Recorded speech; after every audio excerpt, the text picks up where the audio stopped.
So let's go back to our database so we can monitor what we're doing here, and click back on users. Okay, so we're going to start by opening our text editor. We're going to connect to our MySQL server and then connect to our database. So I'm not going to be doing this properly because in this video I'm just demonstrating SQL injection. So I'm just going to use a standard MySQL connect function. It takes 3 parameters. If you haven't already looked at this, I do have another video on it, so go back and again have a look at this.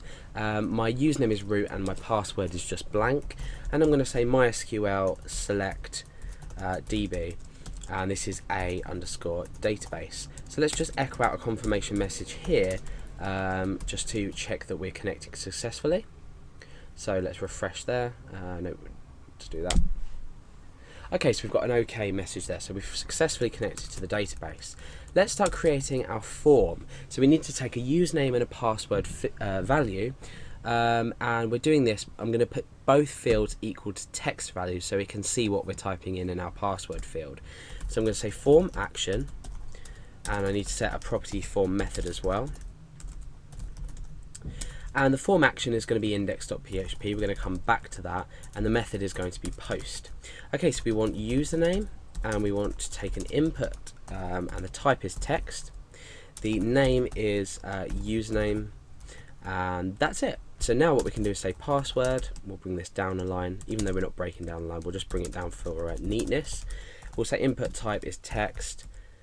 Name equals password, so this is the user's password, and then again we'll just line down and we'll say add a submit button here.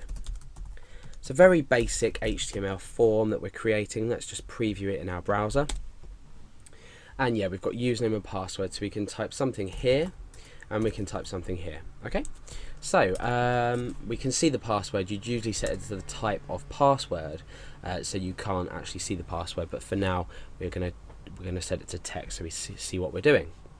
So when the form resubmits, we need to first of all check if the posted username and posted password are set. So we use the isSet language construct. So we say isSet post username, and so we use our and operator, and we say isSet $_post password. So if these are both set, we can now assign them to their own variables. So username is going to equal $_post username, and password is going to equal $_post password. So let's just echo these out so we can see that this is giving us back our input. So I'm going to type A in here and B in here. So what we should get back is just A, B next to each other. Okay, yeah, so our variables are successfully being picked up using the post username and the post password. So we can now get rid of that echo. It's always good to test your program as you go along. Now I'm going to say if not empty username and not empty password, echo OK. So now let's test this and submit nothing. Okay, nothing happens.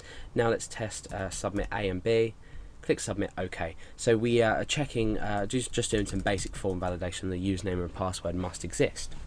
Okay, so now what we need to do is we need to structure our query. So our query is going to equal, and like I said, if you've already seen this, you'll know exactly what we're doing. The query is going to equal select ID from users, much like I demonstrated just about 5 minutes ago. So select ID from users, where username equals something here, and password equals something here. So let's just put them in apostrophes. So where username equals something and password equals something, this is obvious. It's where username equals username and password equals password. So now we can create a new variable called query run, and we can run this query. So MySQL query, and actually process that query through MySQL.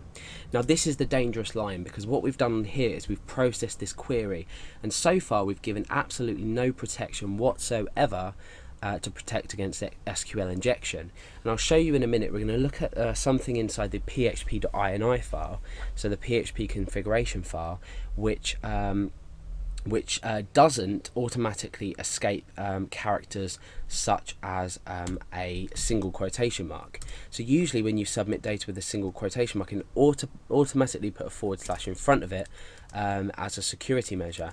But at the moment I've got it disabled in my php.ini file, so that's the first way we're going to look at protecting against SQL injection. So let's first of all just comment out these, and let's go ahead and echo out the username, and we'll break down a line and we will echo out the password as well, and I'm going to show you exactly what I mean. Now remember earlier we talked about quotation marks inside